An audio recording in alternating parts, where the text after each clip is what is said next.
How you doing, folks? Welcome back to episode 31 here of the V&M podcast. As you can see, we're back at base. What? We're This is back. live, right? We're back at base. First of all, what we do, we want to say a massive thank you to last week's episode sponsor. It wasn't last week. The Cottage Bar. Thanks to Connell and Christopher for having us in on Oktoberfest. It was unreal. The episode will probably be up in another year and a half because Park's busy. But yeah, when this is out, it'll be up online, so go have a watch it on YouTube. And it's very good, to be fair. Marty was full and started smoking on the camera, which looked very unprofessional. I always get the blame for being full, but I'm never full. You're always lost. Very lost. Just because you don't drink. No, all joking aside, thanks a million to the lads for getting us in. Unbelievable experience on there. Very, very different. The wee video we done was very good. We're all for that kind of shit. But anyway, thanks to the lads. Welcome, Mr. Sean McNulty, to the hot seat. Sean, what's happening? Delighted to be here, folks. Thanks for coming on. Very chilled out now. I'm This is sitting very- comfortably into the seat and People say they get nervous coming on with us. cheapers creepers. How can you be nervous with you two? That's what I said. Chilled. We kind of like you were chilled out. That's a chilled atmosphere, isn't it? Well, you did put a tablet in his tea right now. Is that what that is? Sorry, Foss. Sudden urge to go to the bathroom. No, thanks for coming on, sir. Listen, it's a pleasure to be here. Absolutely delighted. Good to see you, sir. Episode 31 now and getting the big guns in. Like, I know. Getting the top boys on there. Yeah. We're just looking for a bit of financial backing. that's it. We've peaked. Yeah, that's it. We've peaked. I talk about money, I don't have any. All right, that's it. Episode 31, funny. That's the same as you. Yeah. You What? chat about money, but you're actually. What I was thinking the last day, Park. I was trying to add up what he makes a week. You Cut care- that. Let's get the whiteboard out, lads. You start doing the math. Oh, you're in the wrong tax bracket. That's what I want. That's why I would want you on here. Oh, you're clean. Getting raped and tax. Oh, Jesus. No, thanks for coming on, sir. As we are just saying there off camera, myself and Martin are all into different things. We want to go down every kind of road we can. Good outlook. What are you laughing at, Park? He always laughing loud, snarky balls. We need to get a camera on Porrick Aye. in the podcast That's a because good he's idea. either laughing or he's either. Wanking. Backstage. No, it would One be of good the to get backstage one on cameras, handling back and yeah. forth. Uh, You like that idea? yeah, we know I was smirking at the end, Park. Love your fault. There'd be more. So, Sean, Reacting. what is Rethink Money? What's Rethink Money? Rethink Money is an attempt to change the status quo when it comes to financial services and financial advice. So I set out on a mission about 10 years ago when I was working in financial services, but I wanted to get back into financial planning. I really missed it because I love helping people understand how simple money is to manage if you actually just have the right tools. I set out in that mission and I developed one older business called My Money Platform. And essentially what we're doing is building a financial planning platform, just something to automate financial advice, make it really simple. So if you know Excel, Microsoft Excel, like Word, and you can put in calculations into there, but I got very good at Excel and I was able to manage my own finances and build spreadsheets and portfolios and all within it. And I thought, well, if one of you guys come along and change the inputs, like your age, how much you earn and stuff like that, you should get a different set of outputs. So then I started playing around and building the idea that this could be a business. And then I went in through Enterprise Ireland, got a bit of back in that way. So essentially what we have done now come full circle. The old business was directed at banks and insurance companies where we went in with a platform and says, here, you guys can white label this solution. And we got some good traction, some good wins, but then we end up getting left at the altar a few times with the big deals. And we got the big thumbs up and the yes from the directors, but then when it came time to finding the money, that they were just running around in circles. So we kind of got peeved at that majorly. And of course, then, getting into the stage later in life and then families were coming along and it wasn't a matter of just me being single on my own and kind of living on baked beans. So we parked it and we says, right, if I want to change how people consume personal finances and if I want to help people really understand their money, then I have to take the product to market myself and I have to do something which meant going to the central bank, getting a license from the central bank. That took 2 years over and back. And I mean, you've never seen paperwork like it. I think there was, 80 different documents that we had to produce and 3 years forecasting and P&L reports, and just it was constant over and back. So of course I was obviously working at the same time and trying to manage this on the side. So then we had to get our own license so that we could go direct to the public ourselves. So it's like direct to consumer. There's a lot of different stuff. Ah, everywhere. everywhere. And plus we went for 3 different licenses, one for mortgage intermediary, one for insurance intermediary, and one for investment intermediary. And that's what took things a little bit longer. And then we had obviously one or two wee setbacks in the middle, kind of personal things. And but then it, all in all, took us 2 years to get the license from the central bank.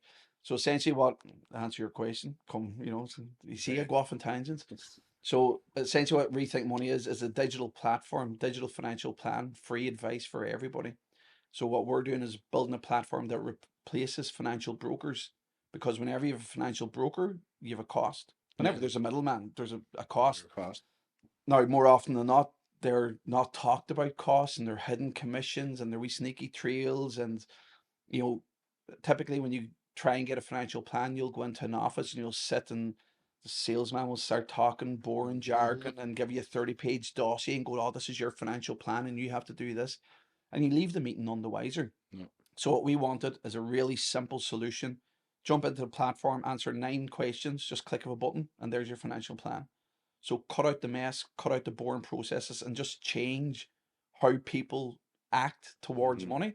And we believe if you have the right tools and they're simple and it's accessible, you can manage your money a lot better. Because that's what we're doing. We just end up wasting our money. Yeah. We just end up looking back at the end of the month and going, "What the fuck, where did that go?" Where did that go? It's easily done. But you saying that, like, is it a plan for any Tom, Dick, and Harry? Like, is it me and Vinny will go, right, I want to fucking manage my money a bit better coming up to Christmas. Can I just type in what I make and the likes of that? So one big thing we had to focus on was inclusion, financial inclusion. And that meant, again, going back to that example of me starting out 10 years ago on Excel and trying to develop it. And then what I did is I went through those 10 tabs on Excel and said, right, what elements in here are unique to me, and I extracted them all out and put them at the side so that you could come in and type out all your variables, your date of birth, your income, your age you want to retire and stuff, and then all the outputs and advice could change. So that was the idea, is that if we're building a technology has the power, our hard work is done now. Can't say that because it'll never be finished really, but we've spent so long, 3 years, building the software platform now to handle all those different use case scenarios, so that you can come, that's your folks, your grandparents, that anybody can actually step into the software, answer those 9 questions, and immediately like that, they have a financial plan. And the more that you engage with the platform, and of course it's simple, it's technology, it's designed to be very simple to use. It's click buttons, and we don't even ask your name and stuff like that to start off with. Good But- job, Vinny. Not all. Or Cut that. So the idea is that it's really simple. The more you engage with the platform and the more you tell it, then the more accurate the advice is. So there's all algorithms there working in the background that can automate financial advice. It'll be like, your retirement plans, you want to retire at 60, your retirement plans are shocking. Shite. You Yeah. have to start. But what it'll do is it'll break it down in euros and cents, how much you should put away every month, because this is your age, this is your income, this is your goal. So it'll break down in euros and cents how much you should put away for your pension, and then talk about your life insurance. Have you got kids? And this is euros and cents, how much life insurance you should need. Because what's the alternative? You have to go and find a financial broker, go down the main street, take time out of work, sit in a dusty office, go into one of those meetings with a 30-page dossiers, and leave none the wiser, and kind of get, not get, bad advice, but sometimes sales bias creeps in, as in every broker works on commission. So they're all going to sell you the product that they want you to buy. And whereas it should be best advice, and it is best advice at times, if we have built a technology solution, it's objective. We've taken the emotion out of it, because it's there for everyone to see. There's no kind of cheat codes or nothing like that. Yeah. It's just simple black and white of what the calculations say. And then we've just built in the algorithms to automate the financial advice behind it, just to make it simple to understand. Do you ever get any backlash from like the likes of brokers or anything, or what? How would I'd say silent backlash. Yeah, well, everybody gets that. Yeah, wouldn't have anybody coming up and say, yeah, well, probably called a few things behind my back. But we knew this whenever I designed this and we wanted to go down this road. We knew we were never going to make any friends in financial, from financial brokers. Yeah. So at the end of the day, what we're trying to do is disrupt an industry. It's been the same. Like financial advice has been built the same for the last 40, 50 years. Right. Nowadays, they don't really come into your home anymore like they used to. Yeah. But it's still the same way. You still have to source a financial broker, sit in for a meeting, get that financial plan, that 30-page document, and then be sold products left, right, and center. So, and then all the commissions, which we can talk about later, the commissions and the fees and all that, there's a different side of things. So we're trying to disrupt that by taking technology and go, here, it's free. You don't need to pay €250 for an hour with a financial advisor or €900 to set up a mortgage or whatever. It's like, here's the documents. And you know why? Because all the advice is out there. It's out in the internet. Yeah. Whatever the internet is, Yeah. it's there. If you have the time and a few days spare to actually go and look for it. So what we've done is we know what the advice is and we've just crammed it into the software to make it really simple and accessible. 10 years, was it 10 years ago?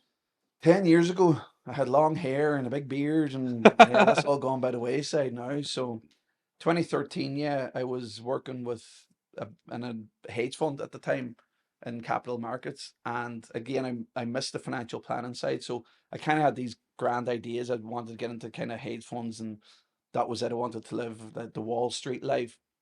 And kind of, yeah. Well, that was really it. It was chasing money, and I thought, like, I love, like, I studied like kind of maths all through college and stuff, and I do love math. I have a genuine passion for it. Fuck. Well, you're the only one here, and I fucking hate maths. Speak for yourself. You're not good at maths. Nah, What your wages are and But what he you likes wanna- it. Sure. If he's not I good, he did might hate like maths. it. I must he used to put me up in front of Me too. blackboard. Me and me damn Mongan. Forget Forget it, yeah. Seriously put us up the And what's that, Martin? You're like, never knew. Bad. That Sure, had me, the cheeks go bright red, like Yeah. they're warming up now, and the bead of sweat dripping down the head, like so. you cutting it all down. That's also the reason I love it is because there's always a solution in there. There's always an answer. It's just a way to get into an answer, so you can solve the problem. It's just a matter of how you solve the problem. Like so, both dyslexic. yeah. Well, there's a such a thing as maths dyslexia. I forget the name of it now. But This is Stupid hers. This is life. This is life dyslexia. It's not about math. yeah, it's everything. Yeah. You're talented. You're multi-skilled across the spectrum. Yeah. So Tell me, why down this road? Why, like, what came to your head that you wanted? I know you had obviously the maths part and stuff like that there, but what gave what you drove what was the spark? for the idea of Yeah. this business? Because like I'd worked as a financial advisor before with a Alright. national group, so I started that in 2007, and then I went away traveling and got the bug then to work in the capital markets. Came back then, but it was during the crash, so I came back in 2009, and there was nothing to do, so we kind of went down the capital markets route and did a master's. Sorry, what is capital markets? Sorry, Just stock. why- Sorry, apologies. Because if I do, In case you go on, me sitting there. I know me saying capital no, we markets won't do are. any jargon. We're different from all the advisors in here. I thought it was carpet markets. Carpets markets, capital markets is stocks, trading, Wall Street, hedge Oh. funds, all that crack. Yeah. So I just had a passion for it because it always comes back to two human emotions for me that drive stock markets is fear and greed. Because if you're buying or selling the shares, it is a form of gambling. So you're there's a buyer and a seller in every single trade in the world economies and the world markets. So the buyer is buying it because they're hoping the price is going to go up, but the seller is selling because they fear that the price is going to go down and they've got the best out of it. So there's always a loser in every single trade. And it's just that madness of crowds and that the fear and the greed and the psychology behind money that I got really interested in. So when I came back from traveling, there wasn't much work in that area. So I went back to college, did a master's in finance, and then kind of found my way into a job then, kind of graduate kind of position. And I was in there for about 3 years, but that dream I had of what I wanted to do, it just kind of was in the industry then. I could see it for what it was, and it wasn't for me. I didn't want to be that corporate. So I'd learned quite a lot of skills in that area, and especially around Excel, and Excel hangs that whole industry together, because you have such huge legacy systems systems from like 30, 40 years ago, and then you have all the new systems coming out that does everything 10 times faster, but you can't let go of the old systems, so you have Excel in the middle just holding it all together. So you had to be good at Excel.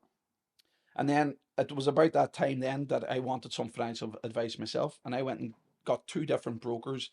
They came into work, had a chat, but it was just all sales. And it was like once they knew they weren't getting money from me, then I never heard from them again. I had to chase them 5 times, and just like this is, I remember now from my time in the industry, this is what the industry's like. It's all about commissions and about, that, dare I say, boys kind of club mentality, and it's like it's very heavy sales, and I was just like, was it best advice for people? So that's when I started to develop out that kind of skill set in Excel and develop out those algorithms, and then just had the ideas like we could maybe make a business from this. And I just approached Enterprise Ireland, work with them a wee bit, and then fleshed it out from there.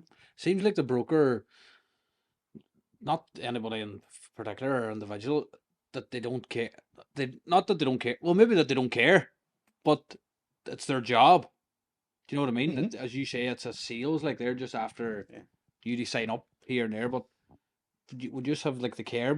Like would you just care a lot more than? Do you know what I mean? Than Of course, we're going to say that. Yeah, you're going to say that, but you know what I mean. Be honest, but you can lie if you want. Yeah, they're all a bunch of beat. That's their time to beat now. Like, no, I'm joking. We love you. We love you. There's one continuous long beat from right. No, can't paint them with that brush at all, because a lot of the people obviously that get into financial broker, financial advisor, financial intermediary, whatever you want to call them, do it for the right reasons. But it's just the industry itself is propped up in such a way. Like if you look at all the insurers and the banks, like you look at any bank, mortgages and loans are 90% of the business of the bank, not in investments in life insurance and mortgage protection. But then when you look at the industry, the insurance industry, about 80 to 90% of its revenue comes from brokers as well. So the whole industry is set up that way. And you have to remember that you have the consumers on one side and you have the banks and insurance companies on another side, the financial services providers. And they love nothing more back in the day of making contracts really complicated to understand and hidden in, little small print about extra charges that people just didn't have a clue about, and you just signed away documents. And of all the court cases in the last 20, 30 years that have exposed all that.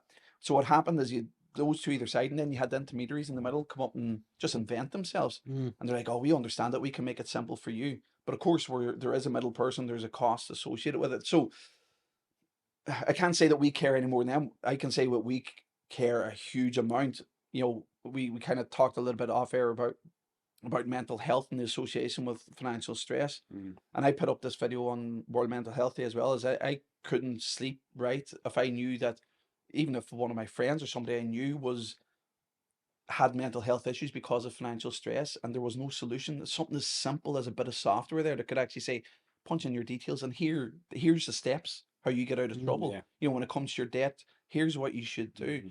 So I can't say exclusively that we care more than everybody else, but what I can say is we're the only ones that went out to create a platform to change how things are done. Which is free. Yeah, and which is completely free, and anybody can sign up anytime. They can use it once. They can use it once a day. And anybody can contact us for free consultations as well. We don't charge for financial advice, again, because we don't think it's right. I think we should be educated in secondary school. I think there should be a syllabus on personal finance about how to actually manage your money, how mortgages work, what to look out for, what to be aware of, things like PCP contracts. Like this should be taught. So at least that we have a basic understanding. All right, we might forget about it and we might not care about it, but at least then you're given the tools to actually go and understand it yourself. So that's kind of the bit of the passion and the why we kind of started and went down this route, is like, because here it is now. And of course there's a business, that's more business, and we want to make money. But what we do, and we might get into the fees again a little bit later, is we sacrifice commission that is due to us so that we can drive the price down. For, let's say you guys were looking for life insurance or a mortgage or whatever, we look to sacrifice what we get in the door so that the price is actually cheaper per month for you. So obviously what we're looking for is a higher volume, lower cost model, so that we have a software everyone can work away on it all day. And as a financial advisor, that I can see 10 people at the one time because they're just using the software. and I just do my So compliance checks. So it comes all back to you. So if I went on this morning, then you see I was on, Mhm. and then Vinny Yeah. was on later on in the evening looking for a tractor. Seems simple, like you said, you're trying to make it as simple as possible. Yeah, yeah. But that's it. Is make it as simple, and then there's obviously qualified financial advisors, we call QFAs, sitting in the background just validating everything, going, yep, the software did its job. Yep, that's actually good advice. And listen, Vinny, we're getting that life insurance sorted now for you. Is everything here correct? We're going to send the paperwork via DocuSign, digital signatures, and that's it, up and running. Is there much mortgage is happening now with the price of fucking everything? It's savage. It's out the door. It The really, people are looking to get mortgages. people looking like this is the thing I always say about mortgages, and even though there's nothing there in the market, it's quelled a little bit, okay, but there's never a right or wrong time to get in the market because we don't know where rates are going. So you could be sitting waiting, going, I'm waiting for the rates to come back down in a few years. We don't know if the rates are coming back down or not. That's what I want to know. People are waiting to see, will house prices keep on That's going there? one too. Yeah. So the quick answer is that we don't know because we still have a housing crisis. We still have a shortage of houses. Yeah. So when demand outweighs supply, we know the price isn't really going anywhere. Yeah. So what might happen in a couple of years is you'll get better value for money, but we can't see the prices dropping because demand is too high. And what's happening at the moment, all right, we think they may have peaked and they started to roll back a little bit. But the problem is the money's there. The banks will lend you the money. But as you can see, if you go on to Daft, the supply's not there. There's just no houses to buy. And even if there is, they're kind of outside people's budgets. Yeah. We always talk about the statistics, people, the boomers saying that, oh, I bought my house for, 5,000 euros back 40 years ago, Aye. when I think the average house price was 3 times annual salary or something like that. Now it's like 10, 20 times, annual salary, the average house Yeah. price, so it's just got out of control. But, while we still have that housing crisis, things aren't going anywhere for a while. And the ECB, the European Central Bank, we're waiting for them, hopefully, to reduce interest rates. But sort of inflation was coming down. So it was 10% down to 4.7, back to 4.9. Now it's over 5% again. 5%. So they want it down to 2%. So they may come in into and do another increase because that's what they do. They increase interest rates so that it curbs inflation, and there's less money supply, so that inflation starts coming back down. Oh, Valde, well, getting. Are you looking for a mortgage or what? Or right? Is 20%? Is it? 10. Is it 10% 10%? deposit. Yeah. Is it 10%? I 10%. thought it was 20%. No, and then if it's a new build, then you can get the help to buy. It was 20% for second time buyers. Help to buy. Yeah. Tell me more. Tell me. Tell me more. Tell me more. My sister went for a mortgage and she obviously went to the bank, whatever, and they says go back, get your 10% and come back. Whatever that was, she went back. 10%, sorry, we need whatever it was, but they obviously went for a full year saving, obviously, for this deposit. Even moved on the home house to save. Yeah, You know what I mean? To save. There are a lot of people on that actually. Yeah. But they went back to the bank and they says, no, you need to come back here with an extra so and so. Right. So they says, no, fuck that, we can't do that because they had children and all, and living home house and all, and they just started to rent. They're now paying more rent back a month than they would a mortgage back a month. Yep, absolutely. How on earth does that make sense? And you do want to be grateful they're not living in Dublin. Yeah, I know that's Like that as well. But no, we run into this quite often, and that people just can't get ahead because you need that 10% deposit.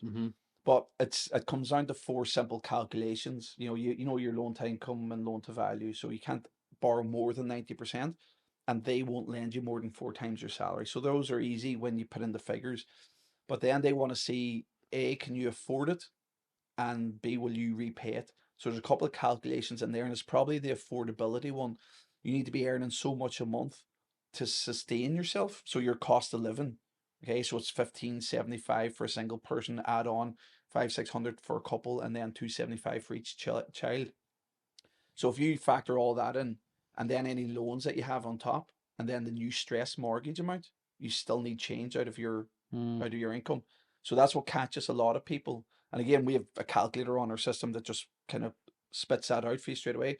But that's where it catches people, because what's probably happened in the time that your sister was saving is that house prices increased.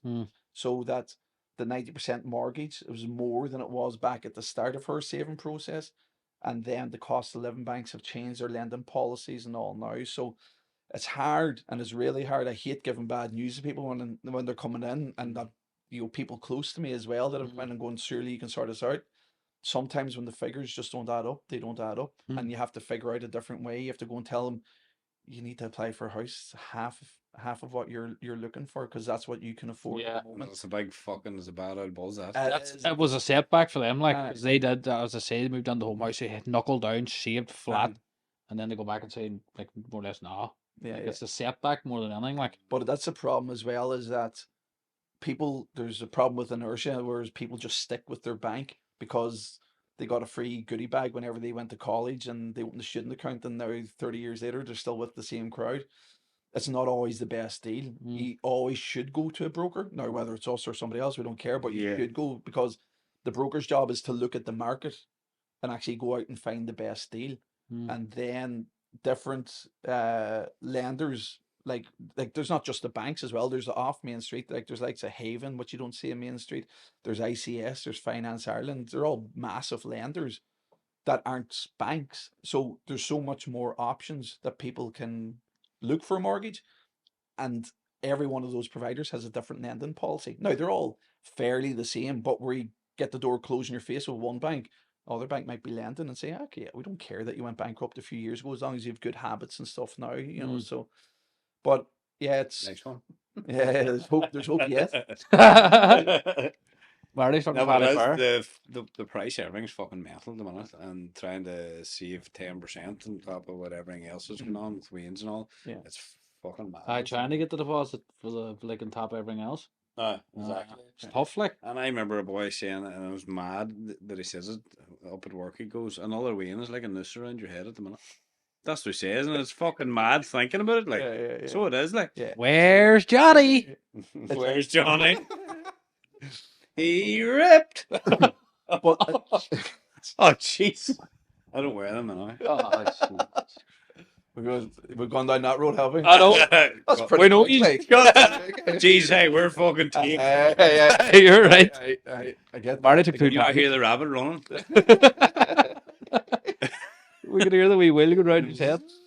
Well, that's it. Like the cost of things have got out of control. But like again, it comes back to the education. I'm not saying, I don't want to say people have a lack of education, but I want to say that in a nice way. So can we just say that and put on some fluffy music around it? But there is a lack of education around personal finances. So people don't know how to manage their money. And that's a huge problem. Now, when you look at a financial advisor, like people come looking for budgeting advice and how can I be better with my money? It's a loaded question, because I don't know how to answer it, because everybody's different. Like you have different financial habits than Marty, like, and everybody has a different standard of living, has the things that they want to spend money on, right? But when it comes to the brass tacks of sitting down in front of a lender and putting your application through, you know, you have to show good financial habits that you can save up this amount, you know. And how do you get there? It's actually by just sitting and writing down. I know I nearly hate saying the word budget, right? Because everybody, I think, just puts on shutters when you say that, or say pensions. But you have to make a plan for your money, right? Because what happens is we're just a victim of marketing otherwise. You know, there's a good saying in personal finance that if you don't tell your money where to go, you'll just look back at the end of the month and wonder where the hell it went. Because if you don't have a plan for it, then it's just going to go to the wayside. Are you saying is in day-to-day life? Mhm. Or are you like the likes, say, me and Vinny, is like, see if you were short money and you're fucking buying coffees every day or something like that, is that something Something as you'd say, little as that, but you're saying, like is it? you saying, would you cut that? If it added up to 170 a month? Yeah, but that's the thing. It's I don't like saying, oh, you can get a mortgage, you know, if you Yeah. cut out the Starbucks and all, because people need to live as well. And again, this is one of the reasons I came back to personal finance and financial planning, is because like I'll always do the one-to-one financial reviews, like, for free, because I just love meeting people and hearing their stories, because everyone's different. Every day it's something completely different. You can't say, you know, but the small things like that can have a huge difference, yeah. But if you look at it, there's a simple budgeting kind of tactic, right? It's called the 50-20-30 rule. So you shouldn't spend any more than 50% of your income on your needs, things that you need: light, heat, food, phone, shelter, okay, groceries. That's your needs, 50% on that. Then the next 20% should be go towards savings. Okay, so this is your take home pay. You should be saving for your pension, short term and long term Write goals. that down, boys. 20% on savings, you reckon? 20% on savings. This is general. This is a rule of thumb, okay? So it's broad strokes, right? Yeah. And then 30% left over for wants, stuff that you don't need. Your coffee, subscriptions, takeaways, things like that you don't really need. That still leaves. Oh, you shouldn't have said takeaways. The joke is crumbling. I could hear his belly rumbling. 95%. Go for lunch today, I am I thought not. The mortgage in arrears, like as long as I get my just eat. It's not even a lie, yeah. His But- tattoo just eating his back. But that's actually see the way you says the percentages. I'm kind of like, here, there's my wages. Break that down and do what I'm allowed to do. But I don't know if I'm like everyone else, or a lot of people are probably like us. What's he laughing at? Because you eat out in every place. But listen, when someone hears financial advisors and someone saying, "Oh, here you can not take control of my money, but you can help me control my income or whatever." I know don't worry, there is so many cliches, and I hate saying them myself. But there's no easier way to say But them. does a lot of people think, "Fuck that, I'm not going there. He's going to take all my money and give me this to spend for the week," because that's kind of. You see that on TV sometimes. Some of them shows, like they come in and sit in your house and like, Yeah. "Here, we're going to go to Aldi now, and you're going to batch cook and stuff." Yeah. No, it's nothing to do with us. Like as financial advisors, we just set the goals, right, and just tell you what you could or should be doing with your money. The discipline part, the injection of discipline into your personal finances is all you, whether you want to do it or not. In reality, I don't know how to say this right. In reality, is no bearing on us professionally. As long as I've done my job and said, "Here, Vinny, here's what you should do," right? And by the way, your 20% is different from everybody else's. Yeah. 20% for savings, but your goals at that time are different from everybody else. It's like if you're looking for a mortgage, maybe that 20% should be 25 or 30%. Can you squeeze that? Because you need to save 15 grand in the next year, so you're going to have to squeeze that, and it's going to have to be 30% saving and 20% on your wants, and that's a sacrifice that you're going to have to make. Like your sister moving home, so Yeah. that was her. She dipped into her needs. Okay, that 50%, because now she doesn't have to pay rent anymore. Yeah. So that's more money that can go towards the saving. So everybody's story is a little bit different, and as financial advisors, or what Rethink Money does, is just give you a template and go, listen, this is what you should be doing. If you want to hit your goal, this is what you can do. This is what you should do. If you don't want to hit your goal, don't bother. If you want to hit it later, be slack. Don't do 20% savings, do 15 if that makes you feel comfortable, if you still want your just eats and all that. Right? Then up it. Well, no, if you want it later, that's grand. But if you want to hit that goal sooner, which everybody invariably does, people want to get their goals. They want to get the house. They want to get out of rent. They want that car. It's goals. People generally want their goals to come quicker. So what they do is they make a bigger sacrifice so that they can spend more or put more into savings. So How would you give someone the boot in the hole? it's just being frank, and it's actually I love what I do, and I talk about death and life insurance and serious illnesses and people off work apps, and I have to deal with that in every single call. But I always say it with a smile. I'm like, listen, we just have to deal with the fact that you could die, you have dependents, you need life insurance. That's what life insurance is, replacement income for your dependents, because they depend on you and your income. But sometimes it's just like, it's as simple as going, leaving it in the black and white in front of people and just saying, well, listen, if this is what you want to do, this is what you have to do. And that's what you need to do. If, like, say, for example, easy one today, I was chatting with somebody who was talking about retiring in 5 years, and their pension was going okay, and they had this goal that they wanted to be out in 5 years, and that was it. And I just put down in black and white and going, well, you're going to have to sacrifice that to do that. And more often than not, there's power in the silence, like, as you can know. And again, going away in tangents, I can chat all day long, but there's power in the silence, and just saying, well, if that's what you want, here's what you have to do. This is what you have to sacrifice if you want to hit that goal. Now, again, as an advisor, if you say, right, I don't need it in 5 years, 7 years, grand, change it to 7 years, and this is what you have to do. So it all comes back to, those emotions as well. Personal finances, is a very emotional thing, especially with buying mortgages and stuff. It's right when it's right, and all a financial advisor has to do is show the black and white of it. and allow people are intuitive enough and smart enough. That would be the part of the fluff It's on close it. enough Yeah. to us anyway. Caught that. And smart enough to make their own decisions. If you actually show them the tools, again, one of the premises behind the software is like, here's a software, it's nice and simple. Make up your own mind. If you want a bit of help, by the way, we're here to kind of guide you along the way. So, but it can be, it's just putting out black and white. Like we've dealt with a lot of people that are in a lot of bad debt, and more often than not, it's the people on a very big wage. Because it's just once you get more money, again, that lack of education, the more you get, the more you spend. So we've dealt with people in a lot of debt, and it's just like cold hard truth, and it's just like, this is what the finances say. This is what the black and white says, and you're going to be in trouble if you don't stop X, Y, Z and take care of these debts. Well, I can 100% truthfully say I'm going to go on that website because I'm not lying. This Same as that, Chap. I can't wait till he goes. job done. You say about silence, any wonder I'm quiet the whole thing because I'm fucked. Martin's fucked, Chap. No, it's not like that part out of Beautiful Mind, the maths going all over the place. I'll drive past tomorrow and Gone there'll be tonight, traffic somewhere. What's he saying? Don't be buying a full refill pads. No, but to be fair, I last Monday was a year exactly to my wedding. Right. So I did say to myself, I'm going to knuckle down, and I'm actually going to. Obviously, I save money off my wages every week, so I'm going to up the savings and try and sacrifice some of the. Not ain't takeaways. Why you go for lunch? Why is he always? You go for lunch, boys. See the he told us he's I'm knuckling down the next day. Meet up for lunch, boys. Kelly's Mountain It's Top. on me. It's on me. Come on, party time. Big shout out to Martin, Kelly's Mountain Top. Free feed the next time we're up. Because we have no money now. As a financial advisor, they're broke, right? They need help. But no, that's I'm being serious. Like I actually did say I'm going to knuckle down now and save. I'm going to try and sacrifice some of the 20% on takeaways and tantais.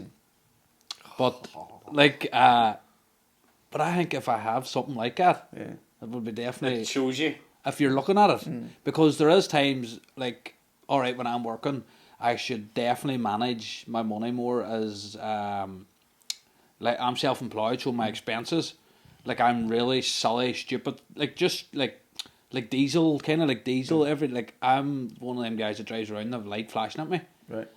When Amber gambler. when I should budget it through for the week. Yeah. Just wee things to get lunches. Big one. Big one. It is a big one, to be fair. Getting teas out, like just wee Silly stuff. silly stuff that probably add up to Yeah. big things. But I know if I'm looking at it, I could be like, here, I mentioned that earlier on. Just it's about discipline, going into your personal finances, right? Discipline. Yeah. But sitting where you're sitting and looking the other way at it, I told you I'd knock at one stage. what's that? Well, we'll wrap it up there, Sean. See you there. Thank you. Bye bye. But when you look at it from the other side, it's about holding yourself accountable, right? And it's like, right, this is my money.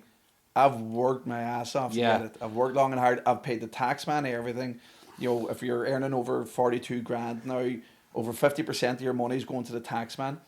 And then when you actually go out and spend, money on stuff like on silly mugs or, I'm joking. I was only asking them where they got their mugs because we're doing the same. I'm only joking. It was the first thing I saw. So whenever you go Boric's out, beard, you should have mentioned, has been cut since 1983. Silly, I'm only jealous because I had to shave mine off when the hair humps. went.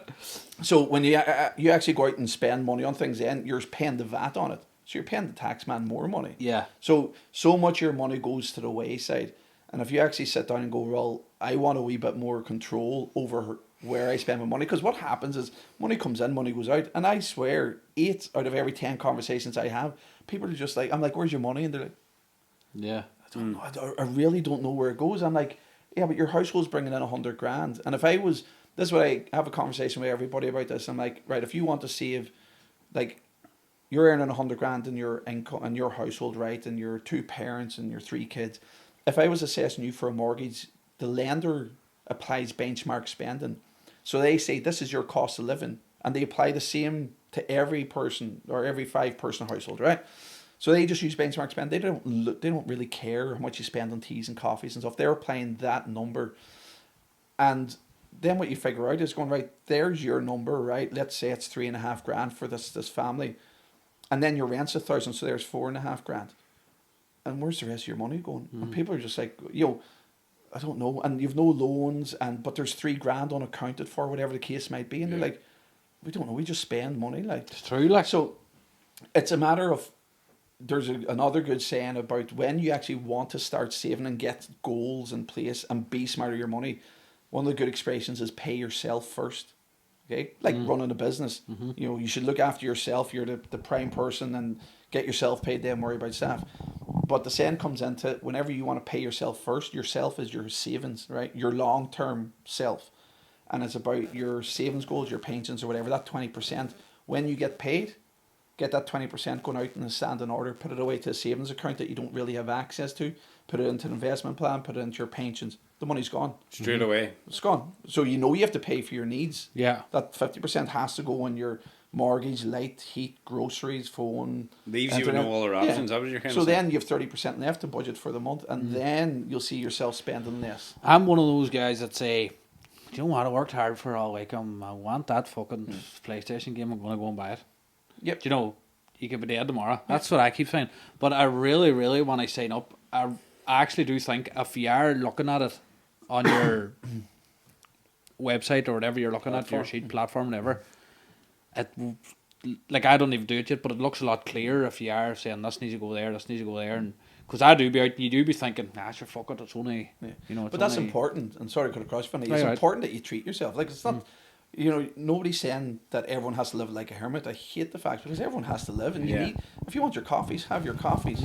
Okay, but if that means sacrificing, money into your saving, just understand that.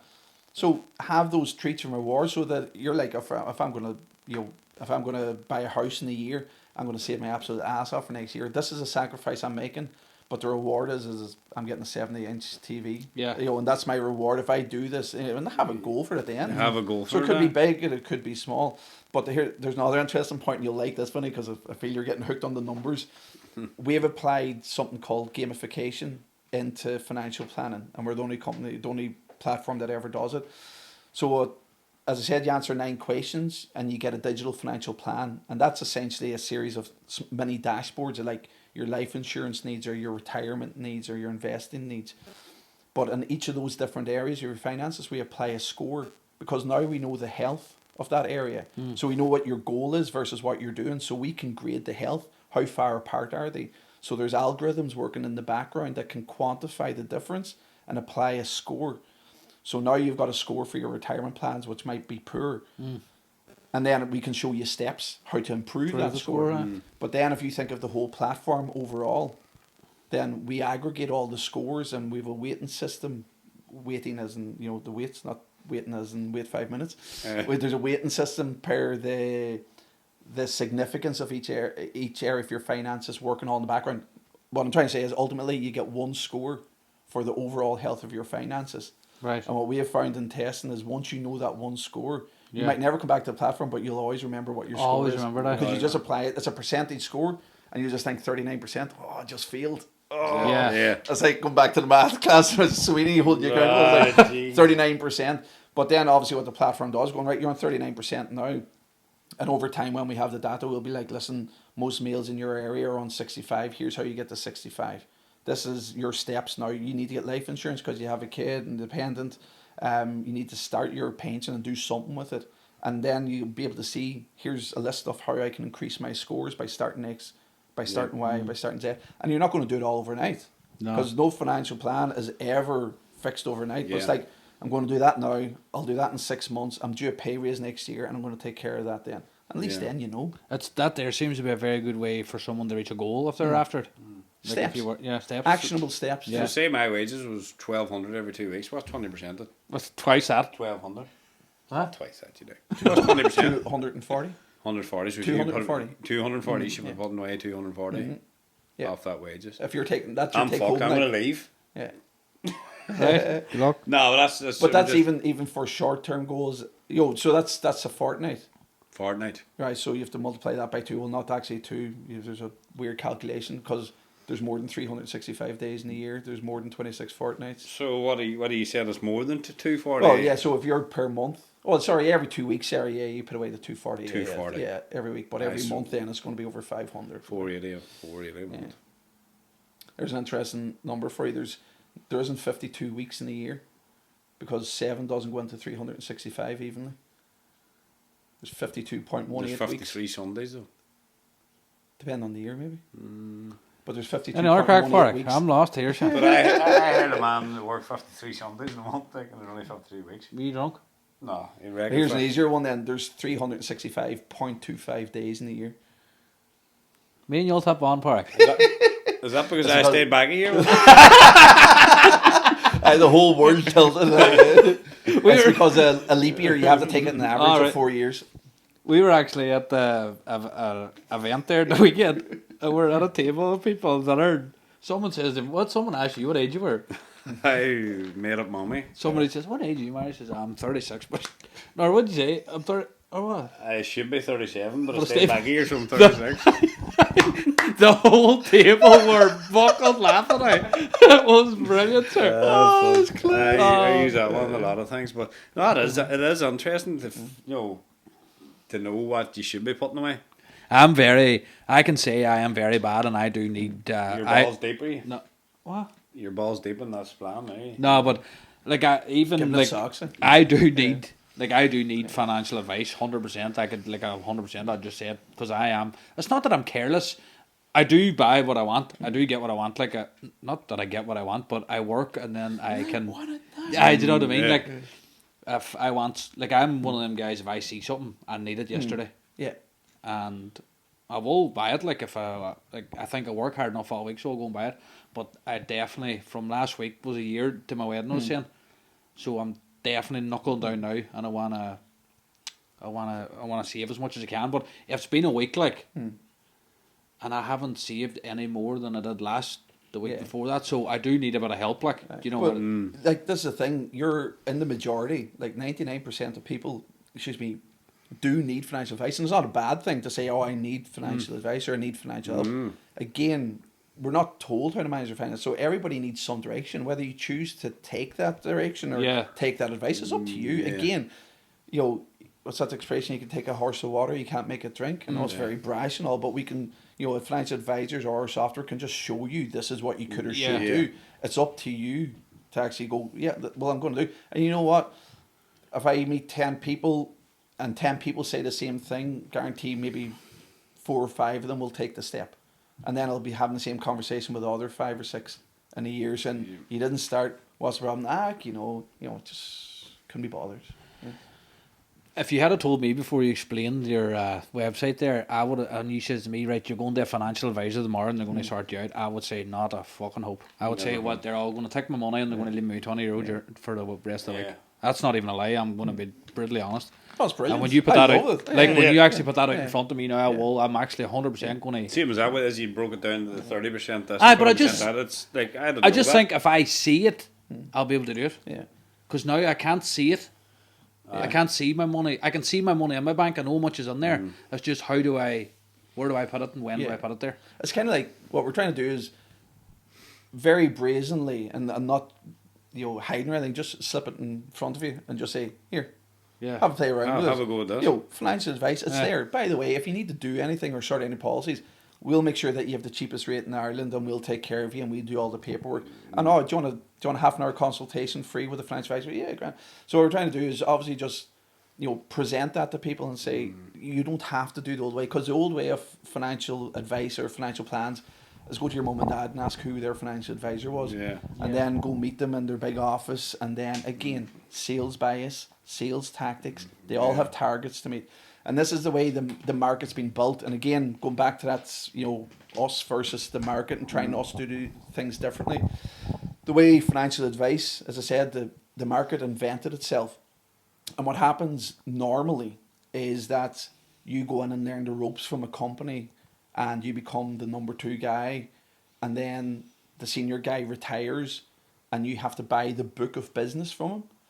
So you have to raise, depending on the size of the business, you have to go and get 300,000 or 400,000 euros to buy out his business from him. And then you take his 2,000 clients. And those 2,000 clients are so much recurring revenue already in there. So there might be 30 or 40,000 coming in that year before you even do anything. Why? Because all the while they've put in these wee trail commissions. So every person that meets them for an investment review, and this is when we're getting into the nitty gritty about the other side of financial advice, is if you go in and say, I want to set up a savings plan for $250 a month, or I want to set up a pension for $500 a month, they'll say, yeah, that's great, we'll sign you up, no fee. But some will charge you a fee, of course, and charge you a few $100. But what most brokers will do then is tag in a little trail commission.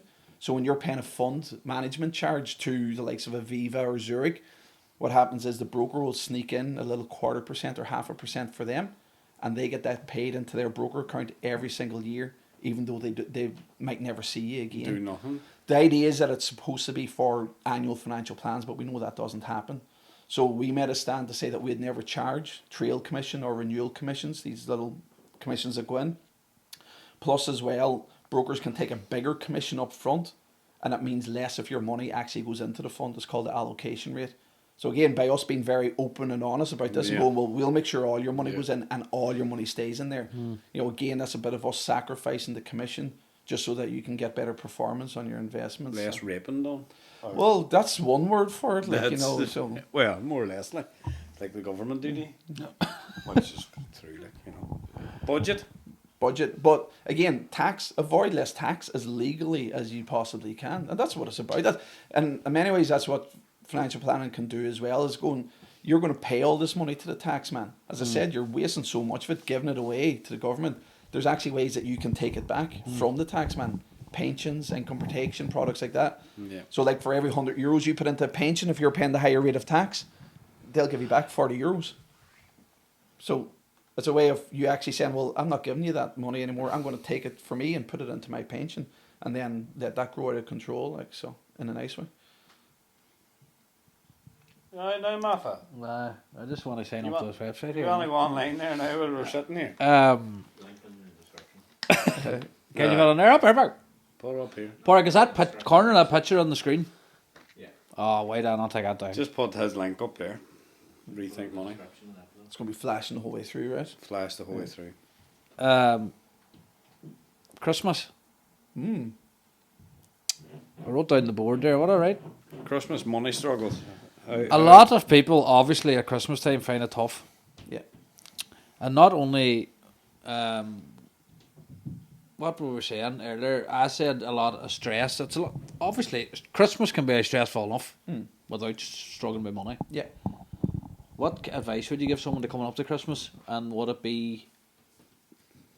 It seems easy to go on your website and answer your questions, and you're on your way. But what would you say to someone that is struggling coming up to Christmas now? Like, so 2 parts probably to that. There's a struggle part and a Christmas part, right? So take the struggle or the Christmas part first. It's simple, right? And you'll see coming in, and keep an eye out for this now when you come in for January and February. They'll play these ads, and it's about the Christmas club ads. It's kind of tacky ads and going, I'll put €17 away a week, plan for better. Why? Because people are coming out of this holiday season stressed to the hilt, and thinking, I screwed up there. I didn't get the kid the toy that they want. I didn't save. I didn't budget. And this is a cycle that happens every year. So what these advertisements are trying to do is get you in, and they do serve a purpose, because you end up planning and saving, okay, and it happens on a weekly basis. Sean. And he still believes in Santa. Oh, right, okay, so Ixnay on the Sunday talk, okay. They didn't buy the kids' toys. The additional bonus toys. Beat that out. Were you watching us? It'll be way past their bed. You wouldn't know. You wouldn't know. So coming up to Christmas, and it's one word: plan. It really is as simple. And I did a kind of a webinar on this a few weeks ago.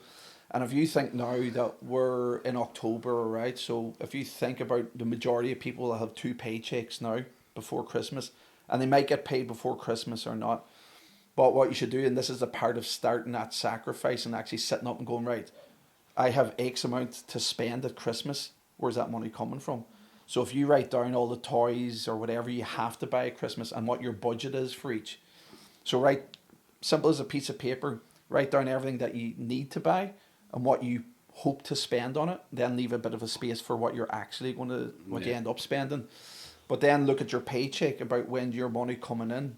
And if you have your budget done, great, because you know it's disposable, you know what you're allowed to spend. Like, you can't spend your mortgage money and getting presents, right?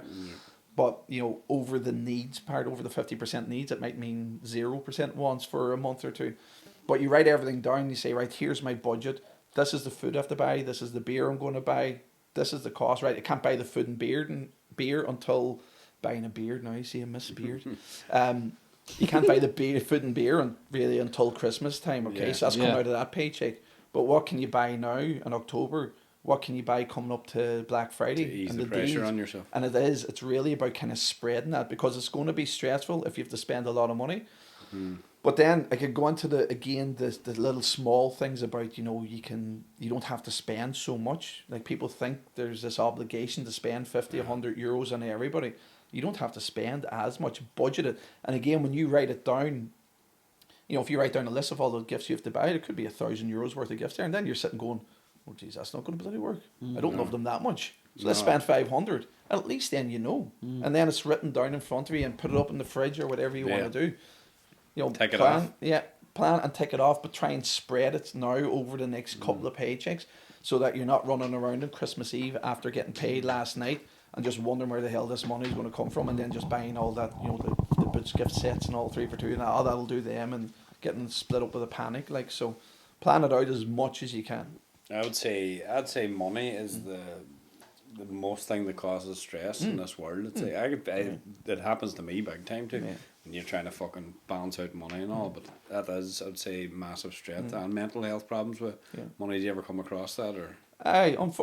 Fortunately, I was going to say unfortunately there, but fortunately I do get to come across it, and I do get to help people, because there's this cyclical event, okay, between stress and money. You know, if you're broke, you're going to have bad mental health problems, but if you have mental health problems, you're going to manage your money in a worse way. So there's this kind of roundabout effect, okay, where bad financial management leads to mental health, and vice versa. So you have to try and get off that track. So again, we meet quite a lot of people in bad debt, okay? They've had a bad history of debt. And really what you have to do is face it, because the debt's never going away. And there's ways you can, there's ways you can get out of debt and get around debt and actually fix it in a legal way. You know, it might be a matter of one of the lenders you're in trouble with might come to some arrangement and get it done, get it off the books as quick as possible. Because if you ever want to go down the road of getting a mortgage, things will stay in your central credit register. That's, you know, the book of your bad financial behaviour. Yeah. You know, and it's not really about utility bills anymore. It's just about loans and things like that. But it'll stay there for 5 years. And again, which has affected a couple of people I know close that got bad advice. And this is a horrible thing, is getting bad advice that leads to stress. Again, things that are very preventable. One person went into a bank and had 1,000 euros on a credit card and was told by the bank to pay off 20 quid a month. Yeah, just keep the bad debt there and pay off. Why? Because it was in the bank's best interest, because they'd keep earning the interest if he or she didn't pay off the full amount. So that was bad advice that led to stress, which now means that person can't get a mortgage for another 3 years, because they only cleared that 2 years ago, and it's still on their record for another 3 years. So bad advice leading to financial stress is a horrible situation. But then, you know, really when you step away from debt and look at financial stress as well, you know, some people get themselves into trouble unnecessarily, like get into like a PCP contract that they can't afford, to buy a car to impress people sitting at a traffic lights that they'll never see again. Yeah. You know, and it's those silly kind of decisions that's kind of, again, preventable for people. But the best thing about it, again, going back to the mathematics side of it, and, you know, come back to the sums, right, and the black and white of what the finances say, there's a way out of it. But don't care if you have 30 grand debt or 300 grand debt, that's bad. There's ways to get out of it. There are always ways to get out of it. Even if you're in despair and you say, no, I don't have the income, I quit my, you know, professional job, and now I'm working part-time, and I'm only earning 15 grand a year, and I've got 45 grand in debt. That's okay, because you can go to a provider and say, here's my wage slips. This is what I'm capable of working and earning. You know, I can't pay your 45 grand debt. And they'll either write it off to bad debt, or they'll make an agreement going, right, if you can pay X amount over the next 5 years, we'll call it. And you can get in personal insolvency practitioners to help you out and stuff as well. So there's always a way. But what I like, if anyone's in that situation, whether it's, because of debt, because of bad planning, is just talk to somebody. Because financial advisors are out there.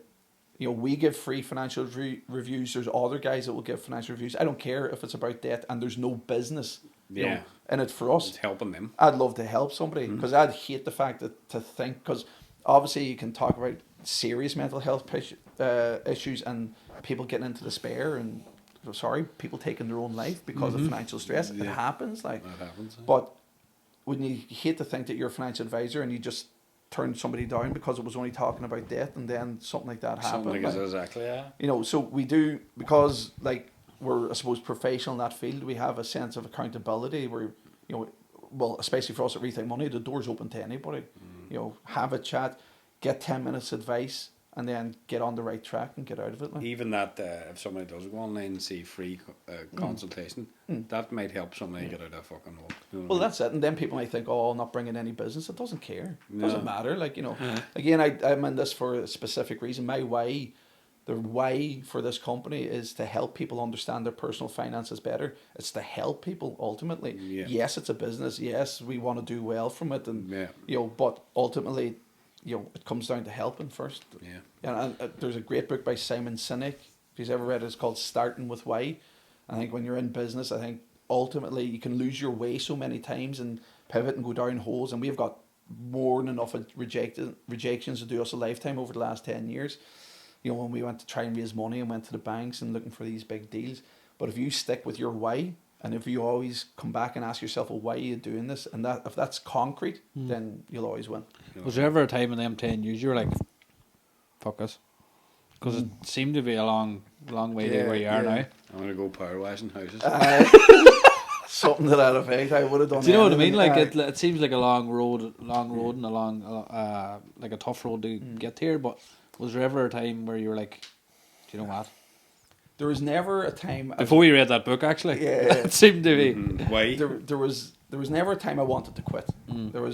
I just knew I had, I don't know whether there's persistence or stubbornness built into me, but I knew whenever I thought of the idea and what I wanted to do, again, it's a mission. What we're on is a mission, right, to change something, okay?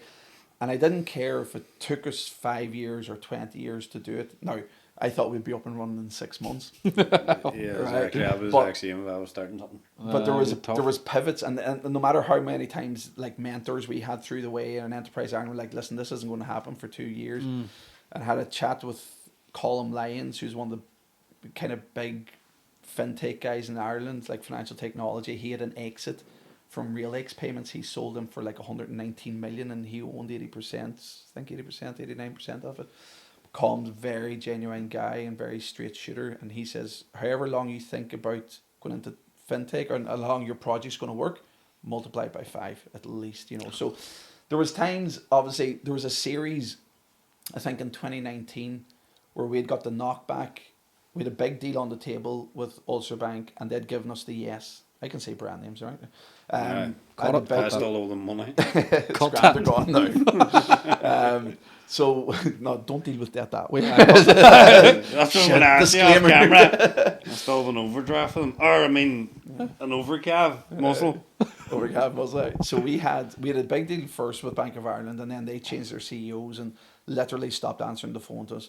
Then 2 years later, we had a pilot with Ulster Bank. Everything went well. Big deal on the table. And then they pulled it. They gave us a verbal yes in November, and this was a big deal, setting us up for 10 years. And they were going to take our solution and white label it, put on their colours and logo. And then we'd sit in the background managing it. And that was pulled.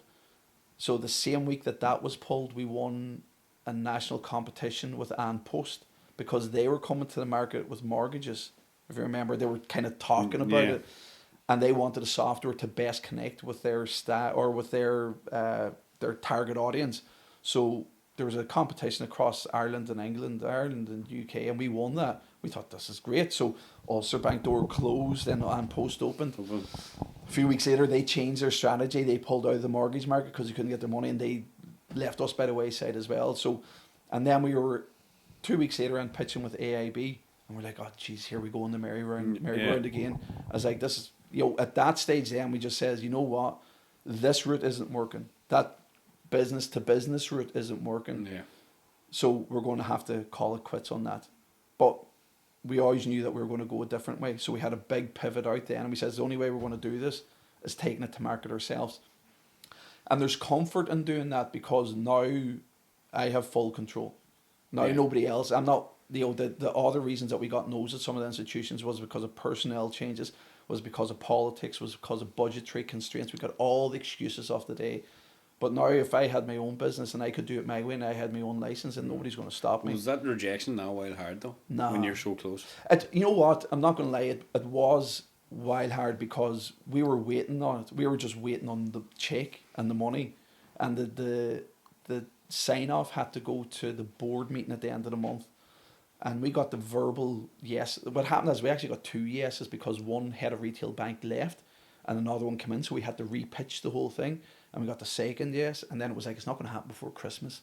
It's Christmas, you just wait till after Christmas. We're like, all right, we'll wait till after Christmas, like us down to our last tin of beans, like essentially. And this was at the end of 2018. My eldest, Oscar, was born in January. So now as a family man and had more people to look out for than myself. And then it was a case of, I'd obviously a bit more pressure, a lot more pressure, but I was so happy that the deal was coming because I knew the money was coming down. I knew this was us as a business for the next 10 years set up. And we were planning on going international and taking the model and going across, going, look, these guys bought it. They're silly enough to buy it. You said it. Yeah. And that was our path to freedom and early retirement. So when that, that happened in, as I said, late 2018. But when that was pulled then, I was like, what the hell? And it was a sucker punch. It takes the wind out of your sails. And I think I literally said that to them. I says, I don't know what to do. I don't know how to breathe now because this was my plan. I had it all mapped out. Our family was going to be set. I think we were expecting, by the time we got to know, we were expecting, myself and Alicia and you were expecting number 2 by that stage. And I'm like, oh, the shit hit the fan here. And really had to think on the feet because, like, as I said, we're down to our last tin of baked beans. We had to go to microfinance, which is they kind of sit there, a lending company, but they sit there specifically for startups. And we got a bit of a financing from them just to kind of patch, our wages for a while. And then we had to call them up and go, no, I see that money that was definitely coming in. It's not definitely coming in. Oh. And which they're cool with. That's the reason they're there. They're kind of semi-state body and big props to them, like, to be honest, because they've dealt with a lot. So that was a hammer blow, to be honest. But again, it was about, over the years between when I started and getting to that point, I'd got 100 no's already. We went to VCs, we went to angel investors, we went to banks, we had deals on the table, and we'd got so many no's, and it was just a matter of, like, how do you pick yourself up? You just you pull yourself up and you get on with it and going, every no lit a fire. So I have a list on a door at the home with darts, if everybody's, I'm not joking, everybody that said no, like, I'm coming back. No, it genuinely lit a fire because I just knew that this was going to work. And I just knew, I don't care, as I said earlier, I don't care if it's 5 years or 25 years, I'm going to do it. And whether you're along for the ride, that's another thing, but I'll come back and prove it. And it's not ignorance, it's just the insights I had to the market. And even when I was getting those, I was like, but I'm in the fintech market. This is a product that's waiting to happen. I can see similar things happening in the US and the UK, that aren't on the same level. But so I just had all the validation there. So it's like, right, that didn't work. It was, a hammer blow. So then I'm like, right, how do I make it work? And I even think we had another business set up that we got a little bit of funding for in the middle. But then the thing about Rethink Money came around because we were kind of thinking, well, if banks don't use this solution and we're kind of getting left at the altar, what about we just go around to, the mom and pop shops, like financial advisor houses, like, you see plenty of them around town, and we sell to them guys. And we sat with a few of them, even local ones, and come back in 6 months, come back in 4 months. Oh, we might do, and it was the same sales process as with a bank, but for 1% of the revenue. And we're just like, that's not going to work. I'm not going to waste my time driving around the country selling this.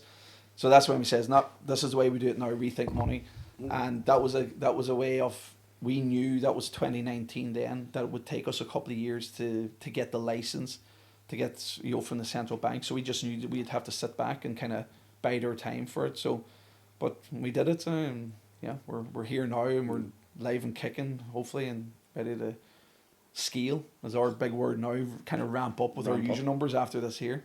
Well, fuck, hey, fair play to you, because you're like not a lot of people would stick to it after getting so many setbacks. Like Persistent cunt. and so I wouldn't go that I far. said stubborn, I persistent, I be called Well, worse. that's like, because you that many knockbacks. Obviously, you had great belief in what you set up and what you. Yeah. Hard working too, and it shows hard work. Like a bit of hard work does pay off. Like, but It does. As long as you're on the right path and you have the validation. That's what, like, I love chatting to, like, want to be entrepreneurs. That's why I call myself. I'm not an entrepreneur or whatever. It's just you want to work hard and work for yourself. But I love having conversations. I'll always meet somebody for a coffee because what I'll tell them is validate what you have. Get proof that people will like it and use it. And then as long as you believe in it, just go with hammer and tongs. You might have to pivot. You might have to work weekends. You might have to pick up a second job to make it work. But get out and test it. Like so.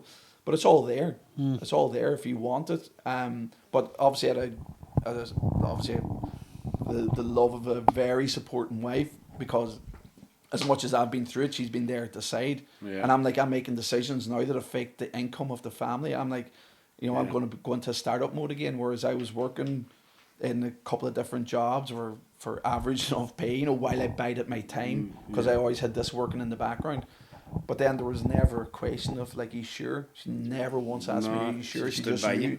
She's just like, go do it. Like, whereas maybe a few other family members were like, are you sure? Are you really sure? you're going to get them. Even today, even today, I had one question from a senior member of family going, is it working okay for you?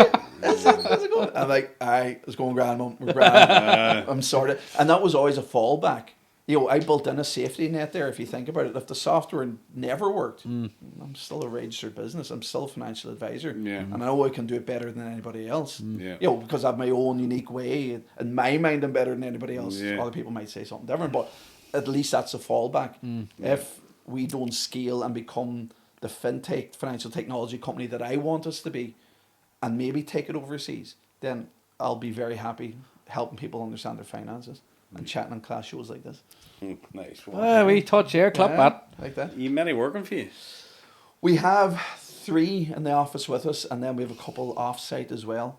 So we're at that start, and we're running now over a year in operations. We're doing the consultations. The software is catching up, and we'll never be finished. The software, whenever you log on, buddy, and you see the software for what it is, that's our starting point. Like, it's taken us 3 years to build there.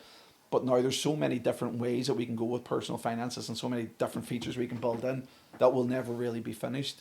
So we have 3 there now, a couple offsite, and we're hoping to start scaling. And of course, what we want to do is we want that high, low cost, high volume model where we're dealing with a lot of clients, but in a much more efficient way than anybody else can because of our technology. And yeah, we do want to hire in a lot of people to be able to manage that and scale. And at the end of the day, I'd be lying to say if we didn't want to be a success company in the Northwest and be like, kind of put fintech on the map up here and just say, well, this is what this company's doing. They changed the industry a little bit. It's a cool solution. It's simple, and yeah, build from here. Just before we go off that point, if you were to give someone starting up a business that has a few setbacks, what advice would you give them? Again, if you believe in it, just go hammer and tongs and find a way to make it work. Again, that plan. Have a plan in place, because it comes down to finances. Money makes the world go round, like I say every day. Like your income is going to be your primary asset. You might be in a stage where you could move home with your parents and cut your costs because you don't have any kids. That's what you might have to do, but write a plan for yourself. And I think it ties back nicely in with the mental health as well. I remember when Robin Williams passed away, and we went to some event down in Dublin, and I believe it was the director of Paid a House got up and did the speech. It was in kind of one of the parks in Dublin, open air kind of movie about the Dead Poets Society was being shown, and he got up and did a speech afterwards, and he talked about mental health, and he says the difference between people in that situation that think there is no other answer is that they can't see the steps out, they can't see the plan. Whereas if you go, right, I need to get out of debt, this is what I have to do, X, Y, Z, and then I'm okay. people in that situation with bad mental health cannot see the actual steps. So that translates back into your plan for doing something positive as well. If you can see the steps and if you can make a plan, then it's not just a dream. It's no longer a dream. It's actually a goal that you're working towards. So put in those steps and turn the dream into a goal. I know that sounds wild cliche, but everything works from the likes of visualizing how you're going to get there. There's loads of books. Like if anyone wanted to reach out, and I'll set them onto a few very good books that actually help you visualize how you're actually going to get there, and just take a step. You know, be brave. As I said, if you get knockbacks, screw it. Just put them on a dartboard and just say, right. But also have to put in, and sorry, for blabbering on, but there's a message in the no's as well. So if your no's are coming from somebody that's very experienced and somebody who knows what they're talking about and is telling you a good reason, you can't just blank face say, oh, well, he's chatting shit, he doesn't know what he's chatting about. There might be a message in there, and that's something I always did from the start. If I got a no, I'd be like, well, tell me why. Tell me why it's a no, and why do you think it's a no? And if I think the reason's really silly and it's unjustified, then I'll know that they just don't see what I see. So decipher what people are saying in the no's, but take it as a tool to kick yourself on and go, right, he doesn't think it's going to work because of X, well, I'm going to do Y and show him that it does work. I asked that because I actually went to do something myself years back, but I got a no as well and a setback as well, but I didn't have the drive, not the drive, but whatever it was anyway, but it turned out anyway that it worked out best for me, Yeah. But it was just a no, and it was just, you said actually there that you're obviously still a financial advisor and you're better than the boy around the corner at it. That was the exact same thing happened to me. I went into, it was actually the LDC here. I went into, they kind of helped me on my way or whatever. Yeah. So I set out a business plan I had, all wrote out, and I was nervous going in. I was sitting in front of a table with 3 people in it, and the first thing was like, what's different to you than that boy around the corner? I'm better than him at it. That's exactly what I said. Right. But anyway, I got the, whatever it was, anyway, it didn't work out. I got the no setback or whatever. Yeah. I just went a completely different path. Yeah. Whereas if I did have a bit of drive, Yeah. bit of advice, bit of what I'm trying to say, guidance, I probably would have went ahead and went back to him with. Yeah. But I didn't. I went completely off it. I went down a different route, but it worked out better. I'm better off now than I would if I went down that route. But there is, like you mentioned, the LGC. Is that the same as the LEO, the Local Enterprise Office now? Is it? Yeah, it's so I use LEO. I still use them. I use Enterprise Ireland. So talk to LEO or talk to Enterprise Ireland, because there's funding supports there for you to start your own business as well. Some like these got this. Again, I've used them a good few times, and there's money there to help. But what you'll also get is mentorship. So you'll get people that actually are experienced to sit down with you and go through a financial plan and say, well, this doesn't really work, and actually lay things out, right? And again, it's about visualizing, and you can do roadmaps and business plans till the cows come home. But it helps, if you have somebody who'll give you a bit of guidance. But I did the same, and there's a story from my first time at Enterprise Ireland. I was living in Dublin at the time, and I can chat to the cows come home, as you can well attest now, But I went down. I've always been grand at public speaking, no issue at all. But I got a chance to pitch my business at AIB's Bank Centre down in Ballsbridge. So I went in, and I'll always remember this. I went into the room, and I had my suit and tie on, and I had my 4 pages. This is the way I used to memorise for tests. I used to write out the 4-page essay, and I used to bold the first line of every paragraph and try and memorise it. And I memorised 4 pages. So I got up in front of 50 or 60 suits. They were all corporates at AIB in different places to try and get this wee prize of a plaque, but it was just a novelty. And I got up and I forgot one of the lines and I fluffed it and I did that whole bright red cheek, and I was like, and that was, where was I? I was 20, I was about 30 at the time. Well, geez, 30, 31 at the time. And just, again, felt like a schoolboy. Went in, I was like 13, I didn't know, and the teachers asked me a hard question, didn't know what to do. And I fluffed the lines and I went off on tangent, and I just about got to the end, and I came down on his beetroot, and I was just like, yeah, that's that gone. So next thing, a guy walks in, and I hope if he's watching, is a Pat mightn't be, but Pat will be a very successful entrepreneur, Pat Phelan, and he's been CEO of a couple of companies. His most recent one now is Sisu Clinic, all about cosmetics, and he's setting up in Ireland and the US and everything. So massively successful. But remember, Pat just came off a long haul flight, came into the meeting late, had a pair of baggy jeans, dirty runners, and a lime green polo shirt. And I was like, Jesus, how did you let him in? But I didn't know him at the time. And how did you let him in? And Pat just got up and just spoke from the heart about his business. He was one of the founders as well. For Trust they did the biggest raise at that time, the biggest capital raises, and they got the most money for a business from VCs in Europe at that time. But he just got up and, this business and this is why, and he was just able to speak about it passionately.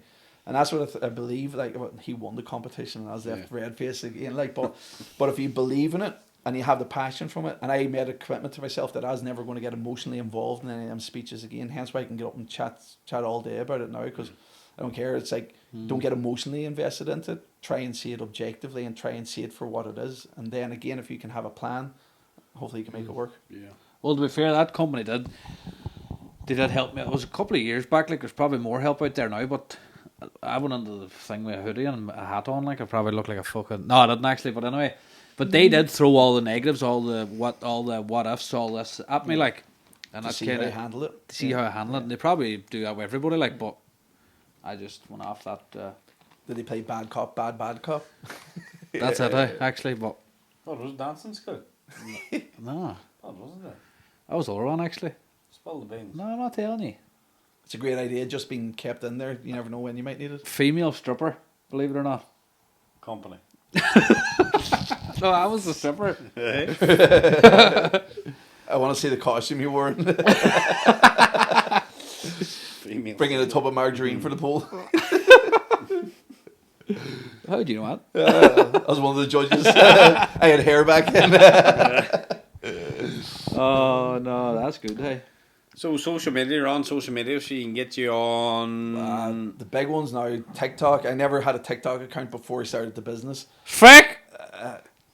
He thinks it's fake. It's fake. As in the numbers and all, but no. Oh, it could well be. We're not in any great numbers anyway, so judge it for He yourself. kind of agrees with me. There's only one ever in the last 6 months they say it could be fake. Well, didn't He say got a that, million views or whatever, and he thinks it's just... The numbers are crazy. I think. I think, well, you never know. So that, and we do a tiny bit on YouTube, but Facebook, Instagram are the main ones, and a tiny bit on LinkedIn. But yeah, website then is rethinkmoney.ie. What about Park? Yeah.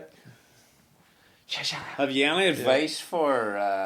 Hair transplant. Of all the numbers, lads, and then I thought, nah, that's a waste of my money. This is hair transplant. Yeah. Oh, Did you go? Oh, I did. That is hair transplant there. I saw him jabbing it. Happy I days. did. I went over a year ago. Good on you. I looked at all the numbers as WhatsApping them over and back. Same as that. Once I lost it, because I had a hair and I had the beard down to here a couple of years ago. That's right there. And I went out running one day. I don't mind telling this story, but it's borrowing a wee bit from here and borrowing a wee bit from there, and then we go. Bobby Charlton. And I pretty much, and I went out running one day, and I always had wax on my hair, and I went out running one day without any wax, and the hair was just like, I was like, time to get rid of the hair. So I shaved it, and I still had the beard, and I was like, I could still pull it off, and I shaved the head with the beard, and I was like, no, I look like a tool. So the beard went literally 24 hours later. Then the beard went. And that was the saddest part. Didn't mind losing it, but I was on to Turkey. I was on to a couple of mates who got it done. I was like, they were recommending the Smile Club or something like that in Turkey, and I was like, over and back, and I was like, you know what? I like my hair the way it is now. This is actually long. There's a wee fuzz going on here, like it needs shaved. But yeah, easy maintenance. It's unbelievable though, isn't it? Like it's fucking unbelievable. Like I keep saying, I can't fucking highly recommend it enough. Marty always chats about it, like. And you were bald as a scoot, like. Bald as a scoot. I was the same as you, yeah. Not that bald right now. Yeah. And baldy is good. Like, so you've any advice for people really struggling? Why are you winking at me? Alright. Any advice for people really Have struggling? you any advice for two stupid who's really struggling? Like, not a while. I had no pass out. Right away there. So if you send the money over to my account and just let it rest there, How just do I have 4 ton ties rather than 3 ton ties? you go down and get the extra portions, walk in actually and just pretend that you're a delivery driver or something like that there, and just say, yeah, here for the pickup, and on your bike then. So No, so if someone is obviously looking to go and check us out. You just all social media platforms, everything, or the website will Social probably. media, website's easy way of getting through to us, like info obvious at rethinkmoney.ie. But one message to leave everybody on, whether it's with us or whether it's with somebody else or some other channel, is that everybody should have a financial plan, and it's there for everybody, right? And I've had people sitting down and going, "Oh, I didn't know whether I should contact you or not." You know, you start chatting about investment plans for the kids' education fund, going, "Oh, I thought that was just for banks that could do it." You know, so the thing is, it's there for everybody. Everybody should know, first of all, what their financial plan looks like, and then if you decide to do anything with it, grand. If you don't, don't. You know, at least then you know, and power the knowledge, right? Yeah. I just have. I actually thought in this earlier. I was thinking of Ad Park. Oh, jeez.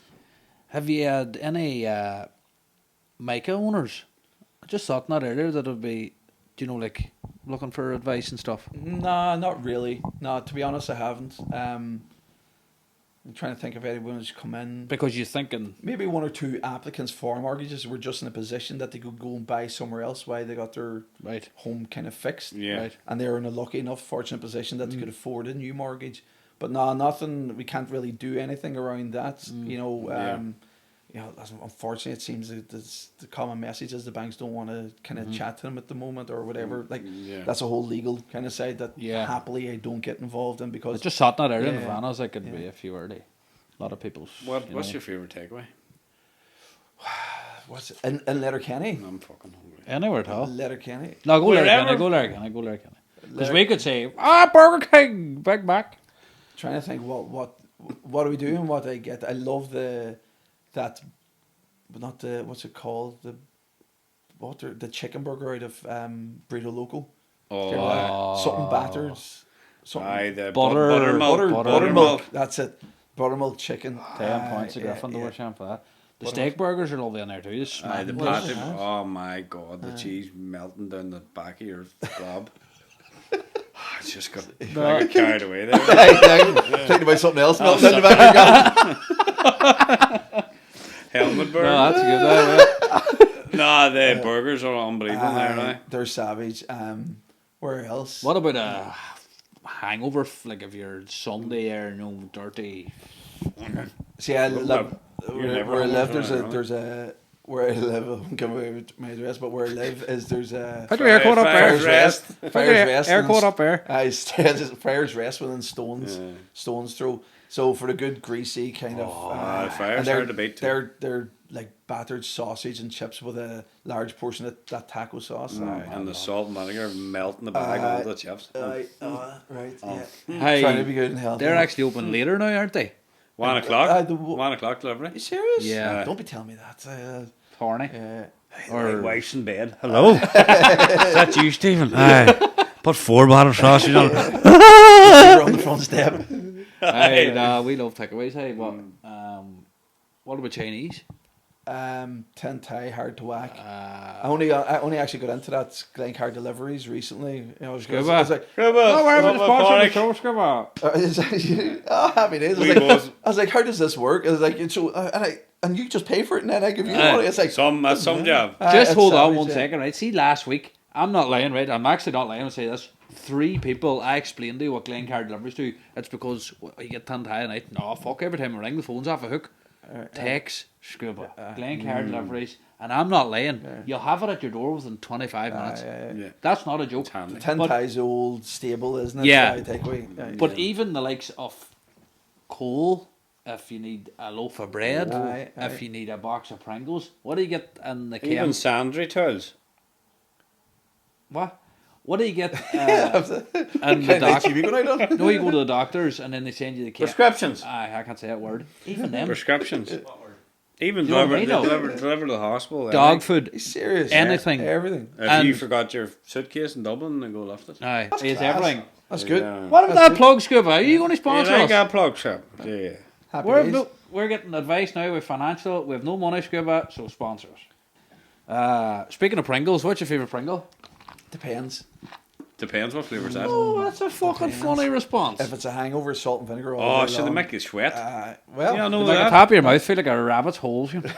A rabbit's hole. and what does a rabbit's hole feel like? Top of your mouth and after Pringles. So that or the sour cream. Safe. But I normally get ruled out in my house because the kids love the red Pringles original, and so does the wife. So. Oh, right, red. Yeah. Barbecue. I take or leave No, it. prawn cocktail's nice.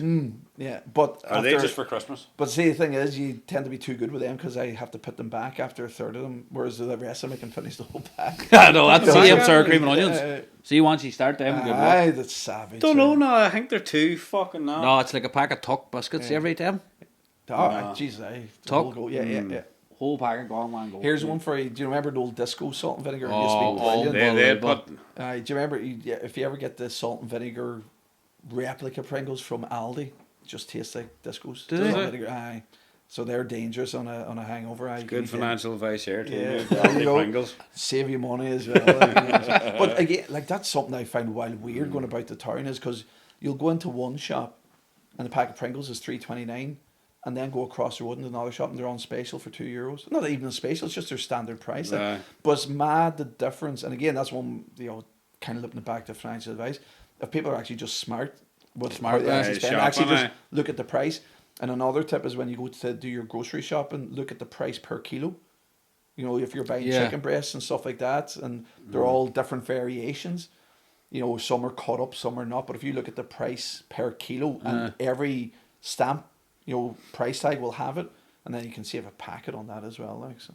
Jeez, that's just cleverness and smartness, isn't it? It's wee tips, and like we don't even get into that, but there's so many people on there, like so many people much better at us that do that kind of like feed five for a fiver. There's ones like them on TikTok and stuff, and creating meals for a fiver, like, and it is savage. You can make your money straight. It's hard for you when you eat for $5, but well, it's cost only a fiver, like. You're way on, Marty. Dum. Says the boy needs financial advice, hitting full JD outfit on him. fucking rubber dance shoes. They're only replicas. They're smart with them. They're fake. Cheapers. Favorite movie?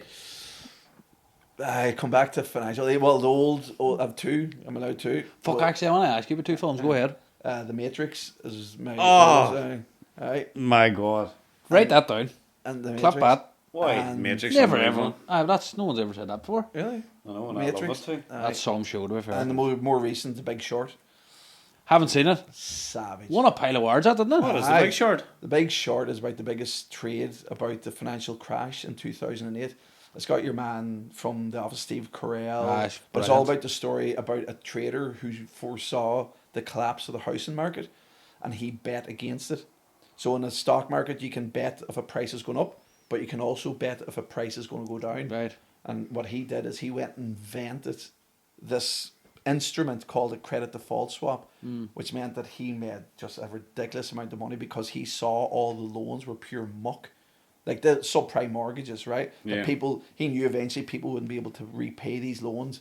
And there's a certain date in those contracts that the interest rate spiked. And he knew when that happened, people wouldn't be able to afford their mortgage and would just foreclose and the housing market would crash. So he saw it, and a few other people caught on to it and saw it.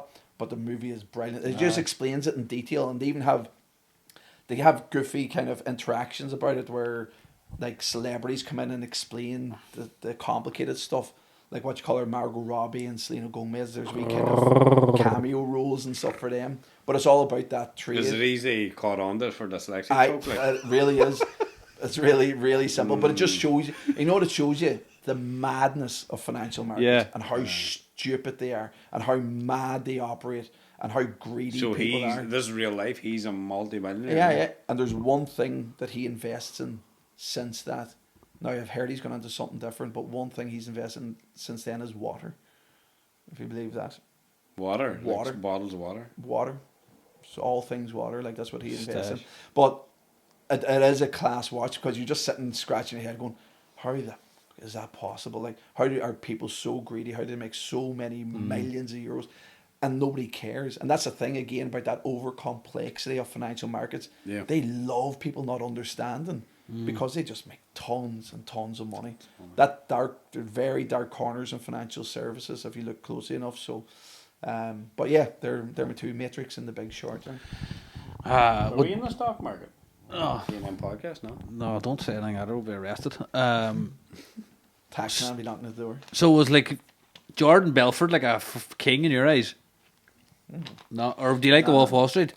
I actually, funny, I read that book. I was given that book to read on a barge traveling to the Gili Islands in Indonesia. When I was out backpacking that time, I was mad about reading about the financial markets, and I sat beside some guy, and we're in this, it's kind of like an oil barge moving between the islands, and some guy gave me that book, and I thought it was brilliant. So is he a god? No, but what he did was very smart. You know, very smart. But no, absolutely wouldn't say he's a god. Like, you know, no. He's very intelligent at what he did, and sure, we know it wasn't necessarily legal, and what he did. But again, he said the movie is like nothing like him, didn't he? well, he would. Obviously going to add stuff on, like. Yeah, they're going to Hollywoodize Like your it, boy right? caught with a dick and his sipping. No, but like even like the other stuff too. Steve Like, Madden. fuck, mad in the shoes. Yeah. some show, but It was a savage show. Like, Like again, a great probably hangover movie. Yeah, Then. Yeah. Daddy's not going to play with mommy. Did you replicate that for Halloween? he just ruined that. Marty Robbie. How did you say Marty Robbie? did you? Marty Robbie. Oh no! All the nightmares. He just ruined that scene for me. the impending nightmares Hey. now coming into Oh life. my I god. love that scene, man. Hey? So listen. What he did was Pair of Joe smart, Bud boxers on her. with holes on it on the lid. And has reversing smoke coming out of it. What? He's still saying reverse down the street. Oh, cut that, Sam. I had to get it out. The rabbit was going over. You still see the smoke come reversing the white van. No, you fucking idiot. You can't keep that on the night, can you? Hey, have you ever watched Catch Me If You Can? Yeah. You ever watch that? No. That's why I don't like you. Wait. You never watch a good I've film. no time. 9 on here, 2:30 in the evening. Yeah. Come on up here, Joey. I know every word of Wolf of Wall Street. It's 3 years long. I only know that part. He watched that scene a few hundred times. But no, good show. Good show. Good show as well. Smoking Mirrors, right? Oh my god. What? Tired there. All this talk of financial Oh, stress no, is Can't melted. wait to home and get them to bed and And that's the thing we find as well. We're sitting, if we go into a long meeting with somebody, like most of our meetings are like 45 minutes, sit down and get a quick chat. But then if you go really in depth with people and they really need extra time, like 2 hours later, you can just see the head is fried. Because it's not whether you're mathematically dyslexic, because, you know, again, it is a thing, or you just hate finance and chatting about it. Yeah. But the wall goes up at a certain time, you're just like, no, my head can't process anymore. Yeah. So it's just like kind of pull the plug, let's leave it there. We've talked about it enough, we'll summarize it and send it on to you. Like, and that's, I think people have a fear of walking up as well and approaching their financial plan or getting advice, because I call it the ostrich effect. People just stick their head in the sand and just hope it'll go away or it'll sort itself out their ass, or it'll be grand. But again, it's just simple. It's there for everybody if you just take a couple of wee steps. No, it's good that you can see that on people that, you know, like here. Right, we'll send it on to you. Aye. Or they'll come back, you know, go back. Because you get to a point where it's all picture and no sound, kind of like, you know. It's Yeah, just like, do you ever get